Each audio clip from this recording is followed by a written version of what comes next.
Hello everyone, आपके अपने YouTube channel science by Niharika में फिर से आपका स्वागत है। हम हमारी क्लास में जो तंत्र वाली सीरीज़ चल रही थी उसमें हमने 2 तंत्र कंप्लीट कर लिए हैं और आज हम स्टार्ट करने वाले फिर से एक नया तंत्र। आज हम पढ़ने वाले हैं श्वसन तंत्र, रेस्पिरेटरी सिस्टम। इसको पढ़ने से पहले आप सभी को मैं कुछ ये बताना चाहती हूँ कि RSSMB ने अपना नया कैलेंडर जारी कर दिया है, जिसमें उसने आगामी सभी जो भी एग्ज़ाम आने वाले हैं उनकी डेट्स दे दी है। तो अब हमें हमारी तैयारी को और भी मजबूत करना है और एक नई एनर्जी के साथ में हमें हमारी तैयारी में जुट जाना है। तो आगे आने वाली भर्तियों में जहाँ पर भी साइंस का सिलेबस आ रहा है तो आप मेरे चैनल से अपनी साइंस सब्जेक्ट को मजबूत कर सकते हैं, उसकी तैयारी को मजबूत कर सकते हैं। तो प्लीज़ ज़रूर मेरे चैनल को ज्वाइन कीजिए और यहाँ से आपको साइंस बहुत ही अच्छे तरीके से पढ़ाई जाएगी। और जैसे जैसे आगामी भर्तियों में साइंस के सिलेबस में कुछ अलग से टॉपिक होंगे, वो टॉपिक्स भी सारे यहाँ क्लियर करवाए जाएंगे। तो प्लीज़ मेरे चैनल को ज्वाइन कीजिए और ज़्यादा से ज़्यादा लोगों के साथ में शेयर कीजिए। और साथ ही कि सॉरी 2 दिन मेरी क्लास डिले हो गई है उसके लिए, बट आज हम फिर से हमारी क्लास को स्टार्ट कर रहे हैं और कंटिन्यू मेरी क्लास आएगी और हम तंत्र वाली की सीरीज़ को बहुत जल्दी ही कंप्लीट करने वाले हैं और उसके बाद हम कुछ नए टॉपिक्स और पढ़ेंगे। चलिए स्टार्ट करते हैं। श्वसन तंत्र, रेस्पिरेटरी सिस्टम। तो श्वसन तंत्र, रेस्पिरेटरी सिस्टम पढ़ने से पहले वही चीज़ कि हमें ये जानना है कि श्वसन क्रिया क्या होती है ना। जैसे हमने पाचन तंत्र पढ़ना स्टार्ट किया था तो सबसे पहले हमने देखा कि पाचन क्या होता है ना, डाइजेशन क्या होता है। और तंत्रिका तंत्र जब पढ़ने स्टार्ट किया था तो उसकी बेसिक यूनिट के बारे में सबसे पहले पढ़ा कि उसकी बेसिक यूनिट तंत्रिका कोशिका क्या होती है। वैसे ही हमें देखना है कि श्वसन तंत्र को पढ़ने से पहले कि भाई ये श्वसन क्रिया क्या है। नॉर्मली अगर जब पूछा जाता है कि श्वसन क्या है तो आप लोगों के दिमाग यही आता है कि सांस लेने को हम कहते हैं श्वसन, है ना। क्या ये श्वसन है?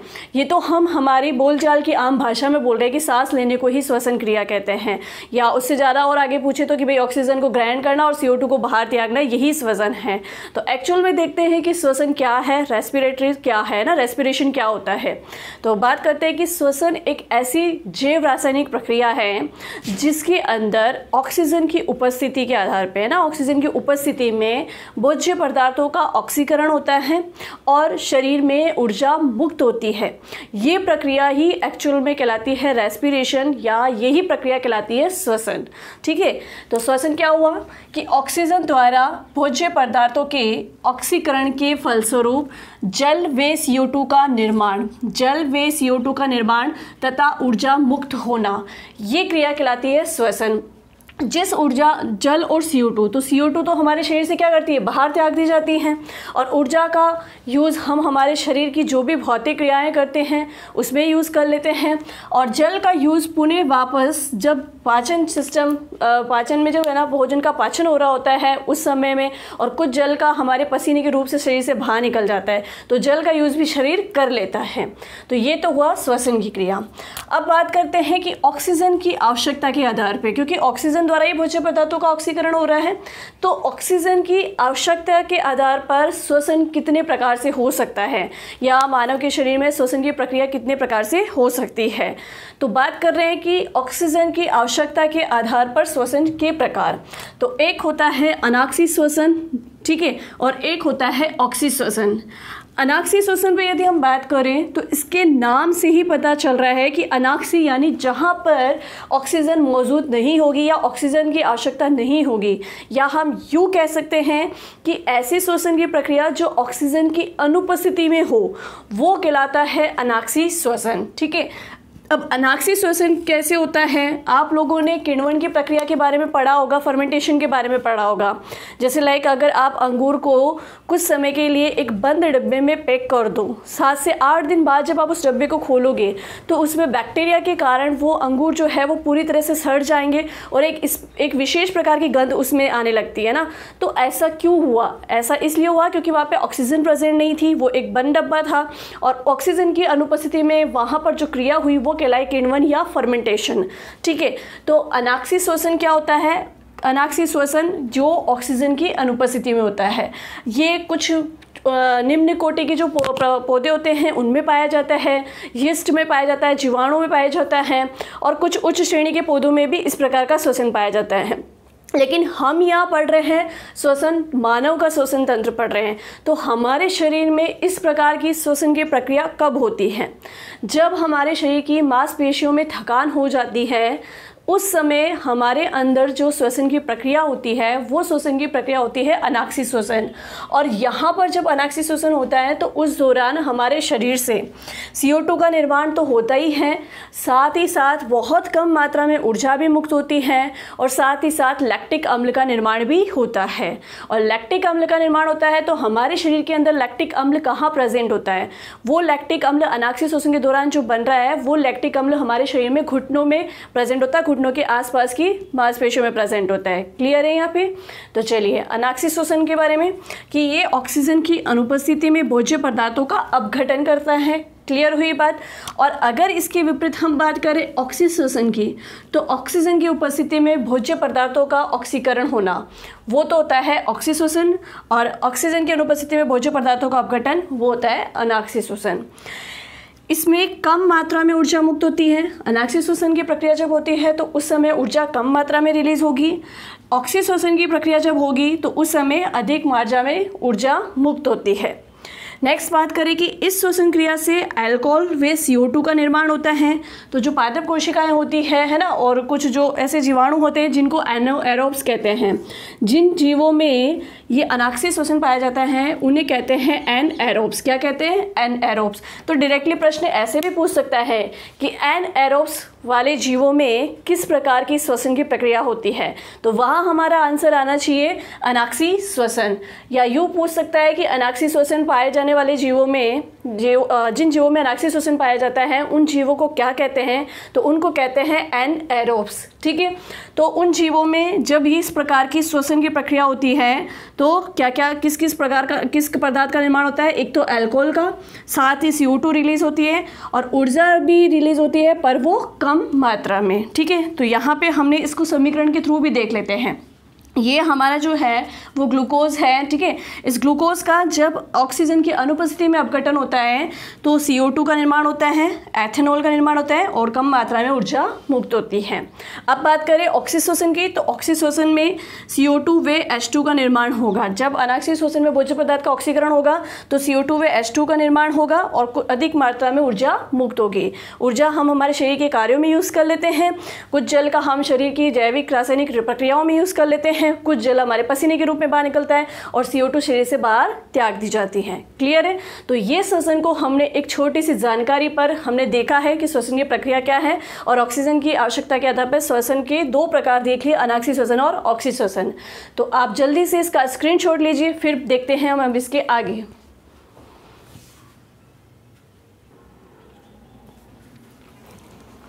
तो चलिए, आपने उसका स्क्रीनशॉट ले लिया होगा।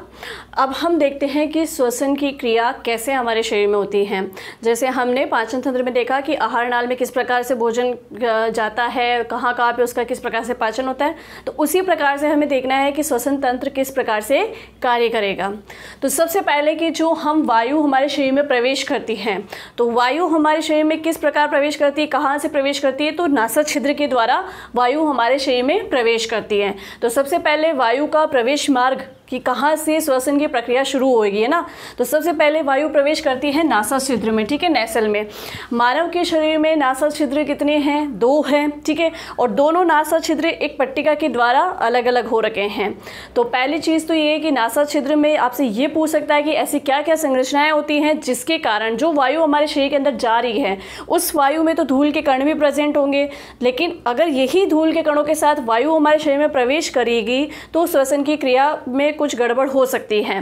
तो श्वसन की क्रिया में बिल्कुल फ्रेश वायु जाए, वहाँ इस वायु को शुद्ध कौन करता है, कैसे ये शुद्ध होती है, पहले हमें वो देखना है। मानव के शरीर के जो ये नासा छिद्र होते हैं, इन नासा छिद्रों में छोटे छोटे बाल पाए जाते हैं, छोटे छोटे रोम पाए जाते हैं, ठीक है, और साथ ही इस नासा छिद्र की दीवारों पे श्लेष्मा ग्रंथियां पाई जाती है जिसके द्वारा श्लेष्मा का स्राव किया जाता है, जिसे हम कहते हैं म्यूकस, जो कि एक प्रकार का चिपचिपा पदार्थ होता है। जैसे वायु इन नासा छिद्रों में प्रवेश करती है तो वायु के साथ आए हुए धूल के कणों को और कुछ जीवाणुओं को ये बाल और वो म्यूकस चिपचिपा पदार्थ यही रोक लेता है और इसके आगे जो वायु जाती है वो पूरी तरह से शुद्ध वायु हमारे शरीर के अंदर प्रवेश करती है। अब एक चीज़ मैं आपसे पूछना चाहूँगी कि नॉर्मली जब आपसे पूछा जाता है श्वसन क्या है तो आप लोग यही जवाब देते हैं ऑक्सीजन का शरीर के अंदर जाना, CO2 का बाहर निकलना, है ना। लेकिन जब हमारे शरीर में ये वायु प्रवेश कर रही है तो क्या सिर्फ और सिर्फ वायु के साथ ऑक्सीजन ही जा रही है? ऐसा नहीं है। वायु में जितनी भी केसेस प्रेजेंट हैं वो सब इस वायु के साथ जा रही है, बाद में जाके ऑक्सीजन सेपरेट हो जाती है। तो हमें एक चीज़ ये भी ध्यान रखनी है कि जब वायु हमारे शरीर में प्रवेश कर रही है तो साथ में उसमें सारी गैसेस जा रही है, ठीक है। तो अब बात करते हैं कि श्वसन की प्रक्रिया किस प्रकार से होती है। सबसे पहले वायु प्रवेश करती है नासा छिद्र में। नासा छिद्र में जो हमारे शरीर में बाहरी रूप में दिखाई दे रहे हैं, जिसे हम नाक बोल रहे हैं ना, ये जो बाहरी रूप में दिखाई दे रहे हैं ये हमारे कहलाते हैं बाह्य नासा छिद्र। क्या कहलाते हैं? बाह्य नासा छिद्र। फिर उसके आगे होती है हमारी नासा गुहा जो अंदर की तरफ होती है, और उस नासा गुहा के बाद होते हैं आंतरिक नासा छिद्र। तो यहाँ तक तो आपको समझ में आया कि वायु सर्वप्रथम कहाँ प्रवेश करेगी? बाह्य नासा छिद्र में प्रवेश करेगी। बाह्य नासा छिद्र के अंदर होते हैं हमारे छोटे छोटे बाल, रोम, और साथ में पाया जाता है म्यूकस, जहाँ वायु में उपस्थित जीवाणुओं को और धूल के कणों को रोक लिया जाता है। उसके बाद नासा गुहा के द्वारा वायु प्रवेश करेगी आंतरिक नासा छिद्र में। इधर डायग्राम में यदि हम देखें तो ये रहा आंतरिक नासा छिद्र जो कि ग्रसनी से थोड़े से ऊपर होते हैं। अब वायु आंतरिक नासा छिद्र में पहुंच गई है। फिर वायु जाएगी ग्रसनी में। जब हमने भोजन का आहार नाल में प्रक्रिया पढ़ी थी तो हमने पढ़ा था कि भोजन और वायु दोनों एक साथ ग्रसनी में आते हैं, या यूँ कह दो कि भोजन और श्वसन की एक समान पथ अगर कोई है तो वो है ग्रसनी, जहाँ दोनों एक साथ आएंगे।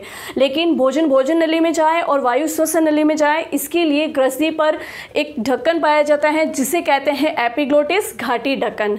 जब आप भोजन को निगलने वाले होते हो या भोजन जब ग्रास नली में जाने वाला होता है उस समय श्वसन नली पर यह ढक्कन ढक जाता है ताकि भोजन सीधा ग्रास नली में जाए, श्वसन नली के अंदर नहीं आए। तो अब वायु कहाँ प्रवेश करेगी? इस आंतरिक छिद्र के द्वारा ग्रसनी में। ग्रसनी जिसे कहते हैं फेरिंग्स, ठीक है। ग्रसनी में, ग्रसनी का जो सबसे अंतिम भाग होता है वहाँ पर पाए जाते हैं लैरिंग्स जिसे कहते हैं कंठ, ठीक है। जैसे ही वायु इस पे आती है तो इस कंठ पे एक दबाव पड़ता है ना, इस लैरिंग्स पे एक दबाव पड़ता है और उसी की वजह से ध्वनि उत्पन्न होती है। आप श्वास जब लेते हो या छोटे बच्चों को सोते हुए देखना, उसकी श्वसन लेने की जब दर बहुत अधिक होती है तो उसकी सांस लेने की आवाज़ भी हमें सुनाई देती है। तो वो ऐसा क्यों होता है? क्योंकि वो वायु कहाँ जाके दबाव डाल रही है? इस लैरिंग्स और कंठ पे। हम बोल भी पाते हैं तो किस वजह से? क्योंकि जब हम बोल रहे हैं और वायु हमारे शरीर में प्रवेश कर रही है तो उस कंठ पे दबाव डाल रही है और उसकी वजह से ध्वनि उत्पन्न होती है, ठीक है। और जिसकी वजह से ध्वनि उत्पन्न होती है उन्हें कहते हैं ध्वनि यंत्र, ठीक है। तो ग्रसनी के नीचे जस्ट होते हैं लैरिंग्स, यानी वायु इस ग्रसनी से कहाँ पे जाएगी? लैरिंग्स पे दबाव डालेगी। फिर वायु जाएगी श्वसन नली में। किस में जाएगी? श्वसन नली में। तो ग्रसनी से जस्ट नीचे की तरफ होती है श्वसन नली, पीछे की ओर तो होती है श्वसन नली और आगे की ओर होती है हमारी ग्रास नली, ठीक है। तो अब श्वसन नली में वायु प्रवेश करती है। तो सबसे पहले देख लेते हैं कि श्वसन नली क्या है ना, किससे बनी होती है। श्वसन नली अगर हम देखें तो लाइक एक जैसे आप बैलून को देख लो, बैलून कितना सॉफ्ट होता है, वैसे ही हमारी श्वसन नली होती है। तो इस श्वसन नली के चारों ओर सी आकार के छल्ले पाए जाते हैं। कौन से? सी आकार के छल्ले। ये आपको डायग्राम में भी दिख रहे होंगे, ये देखो, ये सी आकार के छल्ले पाए जाते हैं। तो जो ये सी आकार के छल्ले पाए जाते हैं ये किसके बने होते हैं? ये उपास्थि के बने होते हैं, कार्टिलेज के बने होते हैं ना। उपास्थि क्या होती है? छोटी छोटी हड्डियाँ, ठीक है। तो उपास्थि के बने होते हैं सी आकार के छल्ले। श्वसन नली इन सी आकार के छल्लों के अंदर बंद रहती है क्योंकि बिल्कुल सॉफ्ट होती है तो उसके फटने का डर रहता है। जैसे वायु अंदर प्रवेश करती है वायु के दबाव से श्वसन नली के फटने का डर होता है, लेकिन वो एक कठोर कवच में, मतलब अंदर कठोर कवच के अंदर रहती है। तो वो कठोर कवच किसका बना हुआ है? सी आकार के उपास्थियों के छल्लों का बना हुआ है। ये इस श्वसन नली को आंतरिक मतलब सुरक्षा प्रदान करते हैं, बाहरी आघातों से आंतरिक सुरक्षा प्रदान करते हैं, ठीक है। और श्वसन नली इसमें प्रॉपर रूप से स्टेबल भी रहती है। चलिए, अब वायु प्रवेश कहाँ करी? इस श्वसन नली के अंदर, ठीक है। अब एक चीज़ ध्यान रखना, मैं फिर से बोल रही हूँ कि वायु जब आ रही है तो वायु में सभी प्रकार की गैसेज आ रही है, ऑक्सीजन भी आ रही है, नाइट्रोजन भी आ रही है और भी जो अन्य गैसेज पाई जाती है वो सब इसके अंदर आ रही है। वायु श्वसन नली में आने के बाद ये जो श्वसन नली है ये आगे श्वसनी में डिवाइड हो जाती है। किस में डिवाइड हो जाती है? आगे छोटी छोटी ब्रांचेस में डिवाइड हो जाती है, जिनको कहते हैं श्वसनी। क्या कहते हैं? श्वसनी, या जिन्हें कहते हैं ब्रोंकाई। क्या कहते हैं? ब्रोंकाई। ठीक है, हमारी श्वसन नली जो होती है वो आगे श्वसनी में विभाजित होती है, जिसे कहते हैं ब्रोंकाई। और ये श्वसनी भी 3 भागों में डिवाइड होती है, प्राथमिक श्वसनी, द्वितीयक श्वसनी और तृतीयक श्वसनी, है ना। ठीक है, प्राइमरी ब्रोंकाई, सेकेंडरी ब्रोंकाई और जो लास्ट में अंतिम हमारी बची है उसको बोलते हैं तृतीयक श्वसनी। ठीक है, तो अब बात करते हैं कि जैसे ही वायु श्वसन नली में आई तो श्वसन नली से आगे हमारी वायु प्रवेश करेगी श्वसनी में। ठीक है, अब ये देखो, ये जो श्वसन नली है ये आगे इस श्वसनी में डिवाइड हो गई। अब इसके आधार पे हमें आगे देखना है कि किस फेफड़े में ये श्वसनिकाएं अधिक होती हैं और किस में ये श्वसनी कम होती हैं। अगर मैं बात करूँ दाएं फेफड़े की, हमारे राइट लंग्स की हम बात करें तो ये श्वसन नली श्वसनी में डिवाइड होती है, लेकिन ये श्वसनी आगे जाके इस तरफ 3 पालियों में डिवाइड हो जाती है। दाएं फेफड़े के अंदर हमारी जो श्वसनी होती है वो 3 पालियों में डिवाइड हो जाती है। देखिएगा आप इधर 1, 2 और ये 3 पालियों में डिवाइड हो गई। ये जब ये श्वसनी दाएं फेफड़े में 3 पालियों में डिवाइड हो जाती हैं तो इस दाएं फेफड़े के स्वयं के भी 3 भाग हो जाते हैं। ये देखिए, ये एक भाग, ये इसका सेकंड भाग और ये इसका इस तरफ वाला अंतिम तीसरा भाग। तो दायां फेफड़ा हमारा 3 पालियों में विभाजित होता है, क्योंकि श्वसनी जो है वो 3 भागों में विभाजित हो जाती है। और हमारा जो बायां फेफड़ा होता है उसमें श्वसनी 2 पालियों में विभाजित होती है, तो बायां फेफड़ा स्वयं भी क्या होता है? 2 भागों में डिवाइड हो जाता है। ठीक है, ये देखो, ये 2 भाग, इसके 1 और ये 2, मैं यहाँ नंबर डाल देती हूँ, ये पहला भाग और ये दूसरा भाग। इस तरफ देखिए तो ये पहला भाग, ये दूसरा भाग और ये तीसरा भाग। तो यहाँ से भी प्रश्न बन सकते हैं कि दायां फेफड़ा कितने पालियों में विभाजित होता है? तो 3 पालियों में, क्योंकि श्वसनी 3 भागों में बढ़ जाती है। बाएं फेफड़े की बात करें तो बाएं फेफड़े में श्वसनी 2 भागों में बढ़ती है, तो उसके 2 पालियाँ हो जाती है। ठीक है, अब देखते हैं कि जो फेफड़े हैं, इस बाएं फेफड़े के पीछे की ओर हमारा स्थित होता है हृदय। ठीक है, और पीछे की ओर हृदय स्थित होने के कारण जो ये हमारा बायां फेफड़ा है ये कुछ ऊपर की ओर होता है। ठीक है, कुछ ऊपर की ओर होता है, क्योंकि इसके पीछे जस्ट पीछे हमारा हार्ट होता है ना, और थोड़ा छोटे साइज़ में भी होता है। जबकि दाएं फेफड़ा देखो आप थोड़ा बड़े साइज़ में है, थोड़ा लंबे आकार में है, और हमारा जो बायां फेफड़ा है वो थोड़े छोटे आकार में, क्योंकि इसके जो पीछे हैं, वैसे तो दोनों फेफड़ों के बीच में हमारा हृदय होता है, लेकिन ज़्यादा से ज़्यादा भाग किस तरफ होता है? बाईं ओर होता है। तो उसकी वजह से इसका आकार क्या रहता है? छोटा रह जाता है। क्लियर हुई ये बात? चलिए, अब वायु श्वसन नली से श्वसनी में प्रवेश करेगी। श्वसनी में प्रवेश करेगी, देखो वायु जो है हमारी श्वास नली से श्वसनी में प्रवेश करेगी। श्वसनी कौन कौन सी? प्राथमिक, द्वितीयक और तृतीयक। प्राथमिक श्वसनी, द्वितीयक श्वसनी और ये तृतीयक श्वसनी। ठीक है, यहाँ प्रवेश कर गई। अब श्वसनी जो है वो आगे जाके फिर छोटी छोटी ब्रांचेस में डिवाइड होती हैं, जिसे कहते हैं श्वसनिकाएं। क्या कहते हैं? श्वसनिकाएं, या जिन्हें कहते हैं ब्रोंकियोल्स। जो बिल्कुल आपको धागेनुमा संरचना ये जो दिख रही है ये कहलाती है श्वसनिकाएं, जिन्हें कहते हैं ब्रोंकियोल्स। ठीक है, तो श्वसनी से वायु कहाँ प्रवेश करेगी? श्वसनिकाओं में। ठीक है, ब्रोंकी से कहाँ प्रवेश करेगी? ब्रोंकियोल्स में। ठीक है, श्वसनिकाओं में। इन श्वसनिकाओं के अंतिम सिरे पे छोटे छोटे गोलाकार संरचनाएं पाई जाती है। छोटी छोटी जो गोलियां होती है ना, उसकी समान की संरचनाएं पाई जाती हैं, जिन्हें कहते हैं कुप्पिकाएं, या जिन्हें कहते हैं एल्व्यूलाई। ठीक है, अब एल्व्यूलाई में क्या होता है, कुप्पिकाओं में क्या होता है? वायु श्वसन नली से श्वसनी, श्वसनी से श्वसनिकाओं, श्वसनिकाओं से कुप्पिकाओं तक वायु प्रवेश कर चुकी है। इन कुप्पिकाओं में आके वायु मतलब इन कुप्पिकाओं में वायु आ चुकी है। अब हम बात करते हैं यहाँ पे कि वही चीज़ कि वायु के साथ तो इतनी सारी गैसें हैं, अब इसमें से ऑक्सीजन ही निकले। ठीक है, तो क्या होता है कि इन कुप्पिकाओं के आसपास में पाई जाती है हमारी रक्त केशिकाएं, जो बिल्कुल बारीक होती है, धागे से भी बारीक होती है ना। तो इन कुप्पिकाओं के आसपास पाई जाती है हमारी रक्त केशिकाएं। अब इन रक्त केशिकाओं में क्या होता है? कुछ ऐसी प्रक्रियाएं होती हैं, जैसे आप लोगों ने पढ़ा होगा परासरण की क्रिया है ना। परासरण की क्रिया में क्या होता है कि गैसें उच्च दाब से निम्न वायु दाब की ओर प्रवेश करती है ना। तो यहाँ पर जब कुप्पिकाओं में ये वायु आती है उस समय इन कुप्पिकाओं में क्या होता है? उच्च दाब होता है, और रक्त की केशिकाओं में क्या होता है? निम्न दाब होता है। तो ये ऑक्सीजन क्या करती है? इन कुप्पिकाओं से बाहर निकलकर रक्त केशिकाओं में मिल जाती है। यानी ऑक्सीजन जो कुप्पिकाओं में आई थी वो यहाँ से निकलकर कहाँ मिल जाएगी? रक्त में मिल जाएगी। और रक्त में पहले से जो CO2 प्रेजेंट है, सेम वही चीज़ कि उच्च सांद्रता से निम्न सांद्रता की ओर हम जब वायु ने शरीर में प्रवेश किया उस समय इन कुप्पिकाओं में ऑक्सीजन की सांद्रता अधिक थी, ठीक है, और रक्त केशिकाओं में ऑक्सीजन की सांद्रता कम थी। इस वजह से ऑक्सीजन क्या हो रही थी, कुप्पिकाओं से निकलकर हमारे रक्त केशिकाओं में प्रवेश कर रही थी, और उसी समय हमारे CO2 की सांद्रता रक्त केशिकाओं में अधिक थी जबकि कुप्पिकाओं में कम थी। तो यहाँ से CO2 रक्त केशिकाओं से निकलकर कहाँ प्रवेश करेगी, कुप्पिकाओं के अंदर प्रवेश करेगी, और कुप्पिकाओं में प्रवेश करेगी, वही प्रोसेस वापस चलेगा। जैसे ऑक्सीजन आई वैसे ही CO2 बाहर निकलेगी। तो पहले तो आपको डायग्राम के थ्रू एक बार फिर से कि सबसे पहले वायु श्वास नली में आई, श्वास नली से श्वसनी में, श्वसनी से श्वसनिकाओं में, श्वसनिकाओं से कुप्पिकाओं में, कुप्पिकाओं से ऑक्सीजन रक्त केशिका में। ये ऑक्सीजन का प्रोसेस पता चल गया कि भाई श्वसन नली में, फिर श्वसनी में, फिर श्वसनिकाओं में और फिर कुप्पिकाओं में, ये ऑक्सीजन का प्रोसेस था, ठीक है। और रक्त से हमारे CO2 के बाहर निकलने का प्रोसेस समझना कि रक्त से CO2 प्रवेश करेगी कुप्पिका में, उल्टा चलेगा, है ना।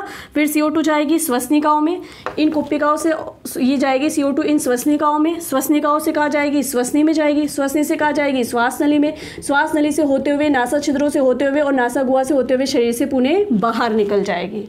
क्लियर हुआ यहाँ पे। तो इस प्रकार से हमने सबसे पहले हमारे श्वसन तंत्र को देखा, और इस श्वसन तंत्र में श्वसन की प्रक्रिया किस प्रकार से होती है वो चीज़ हमने देख ली है। और मैंने आपको दोनों में डिफरेंस भी बता दिया कि दाएं फेफड़े और बाएं फेफड़े में क्या डिफरेंस है। दायां फेफड़ा कुछ लंबा होता है, इसके 3 भाग होते हैं क्योंकि इसमें श्वसनिकाएं 3 भागों में बटी होती है। बायां फेफड़ा कुछ छोटा होता है, उसके 2 कारण है, एक तो श्वसनिकाएं 2 भागों में बटी होती है, सेकंड इसके पीछे हमारा हृदय होता है, ठीक है। अब देखिए, दोनों फेफड़ों के नीचे पाया जाता है हमारा डायाफ्राम, ठीक है, दोनों फेफड़ों के नीचे हमारा पाया जाता है डायाफ्राम। अब इस डायाफ्राम का क्या कार्य है, आप लोग देखिए कि जैसे वायु शरीर में प्रवेश करती है इस डायाफ्राम पे दबाव पड़ता है, ये डायाफ्राम नीचे हो जाता है, ठीक है। और जैसे आप वायु को बाहर, सांस बाहर, मतलब CO2 को बाहर निकालते हो तो ये डायाफ्राम वापस अपनी अवस्था में आ जाता है। एक चीज़ समझना, बेलून जब नॉर्मल है, ठीक है, अब आप उसके अंदर वायु भर रहे हो, है ना, उसको फूंक मार रहे हो, उसको फुला रहे हो, जब आप उसको फुला रहे हो तो उसका क्या हो रहा है, प्रसार हो रहा है। सेम वही चीज़ है कि जैसे वायु श्वसन नली में आएगी और इन फेफड़ों में आएगी तो फेफड़े क्या होंगे, फूल जाएंगे। जैसे ही ये फेफड़े फूलेंगे तो वैसे ही ये इस डायाफ्राम पे दबाव पड़ेगा और डायाफ्राम नीचे की ओर चला जाएगा, ठीक है। और जब आप सांस को बाहर त्याग रहे हो, ना, मतलब आप CO2 को बाहर त्याग रहे हो, सॉरी, जब CO2 को बाहर त्याग रहे हो तो फिर ये डायाफ्राम क्या, ये फेफड़े क्या होंगे, वापस संकुचित हो जाएंगे। वायु इस शरीर से, श्वास नली से बाहर निकलेगी तो उस समय ये डायाफ्राम क्या होगा, वापस अपनी अवस्था में आ जाएगा। अब इनको क्या कहते हैं, ये जो प्रक्रिया हुई ना कि फेफड़े फूले, डायाफ्राम नीचे गया, या दोबारा फिर वापस जैसे CO2 बाहर निकली, फेफड़े संकुचित अवस्था में आ गए, डायाफ्राम अपनी अवस्था में आ गया, इसको कहते हैं, इनको कहते हैं, इस प्रक्रिया को कहते हैं आंतरिक श्वसन और बाह्य श्वसन, है ना। उसके बारे में हम बाद में पढ़ेंगे। तो पहले तो हमने नॉर्मल सी जानकारी ले ली है कि श्वसन प्रक्रिया कैसे होते हैं। एक बार प्रैक्टिकली आप नोटिस कीजिएगा, सबसे पहले वायु नासा गुहा यानी नाक के द्वारा वायु शरीर के अंदर प्रवेश कर रही है। नासा गुहा के द्वारा कहाँ जा रही है, आंतरिक नासा छिद्र में। आंतरिक नासा छिद्र से कहाँ जाएगी, ग्रसनी में। कहाँ जाएगी, ग्रसनी में। ग्रसनी से कहाँ जाएगी, कंठ पे दबाव, मतलब कंठ पे आएगी, लैरिंग्स पे आएगी। फिर कंठ से कहाँ जाएगी, श्वसन नली में जाएगी। श्वसन नली से कहाँ जाएगी, प्राथमिक द्वितीयक तृतीयक श्वसनी में जाएगी। श्वसनी से कहाँ जाएगी, श्वसनिकाओं में जाएगी। श्वसनिकाओं से कहाँ जाएगी, कुप्पिका में जाएगी। कुप्पिका से कहाँ जाएगी, रक्त में जाएगी। जिस प्रकार से वायु आई उसी प्रकार से CO2 शरीर से बाहर भी निकलेगी, उसी पथ से।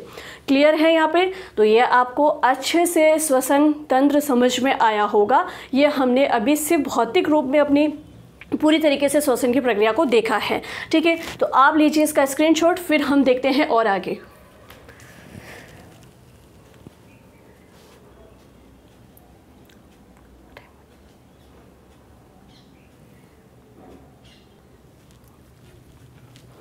तो चलिए, आपने उसका भी स्क्रीनशॉट ले लिया होगा। अब हम आगे देखते हैं कुछ इम्पोर्टेंट बातें, है ना, कि सांस लेना, ब्रीथिंग क्या होती है, श्वसन रेस्पिरेशन क्या होता है। दोनों ही अलग अलग क्रिया हैं, सांस लेना और श्वसन, है ना। हम नॉर्मल बोलचाल की भाषा में तो यही बोलते हैं कि सांस लेना, ठीक है, उसी को हम श्वसन की प्रक्रिया समझते हैं। तो देखते हैं कि सांस लेना और श्वसन, इन दोनों में डिफरेंस क्या है। तो अगर मैं बात करूँ सांस लेना जिसे कहते हैं ब्रीथिंग, और श्वसन की प्रक्रिया जिसे कहते हैं रेस्पिरेशन, है ना। अब दोनों में डिफरेंस क्या है। श्वसन अंग कौन से होते हैं? फेफड़े होते हैं। कौन से होते हैं? फेफड़े होते हैं। फिर मैं आपको बेसिक यूनिट भी बताऊंगी। जैसे हमने पाचन तंत्र पढ़ा था तो उसकी बेसिक यूनिट कौन सी थी? छोटी आंत थी, क्योंकि छोटी आंत में ही भोजन का पूर्ण ऑक्सीकरण हो रहा था। सेकंड जब हमने तंत्रिका तंत्र पढ़ा था तो उसकी बेसिक यूनिट कौन सी थी? तंत्रिका कोशिका थी, है ना, क्योंकि तंत्रिका कोशिका नहीं होती तो पूर्ण रूप से तंत्रिका तंत्र कार्य नहीं करता है। वैसे ही हमारे श्वसन तंत्र की अगर बेसिक यूनिट पूछे तो बेसिक यूनिट उसकी होती है कुप्पिकाएं, जिन्हें कहते हैं एल्विलाई, कि जहाँ पे मेन दोनों गैसों का आदान प्रदान होता है, ऑक्सीजन और CO2 का। ठीक है, तो बात कर रहे हैं हम कि सांस लेना क्या होता है। जो हमारे श्वसन अंग होते हैं, हमारे श्वसन अंग होते हैं फेफड़े, है ना।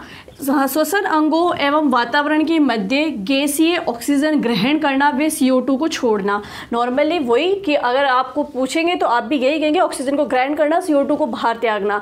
यही क्या प्रक्रिया क्या कहलाती है? सांस लेना। ठीक है, ये प्रक्रिया कहलाती है सांस लेना, ऑक्सीजन ग्रहण करना, CO2 बाहर करना, यानी वातावरण की गैसों का फेफड़ों के साथ आदान प्रदान, ये कहलाता है सांस लेना। और ये कैसी प्रक्रिया है? ये एक प्रकार की भौतिक प्रक्रिया है ना, भौतिक क्रिया है।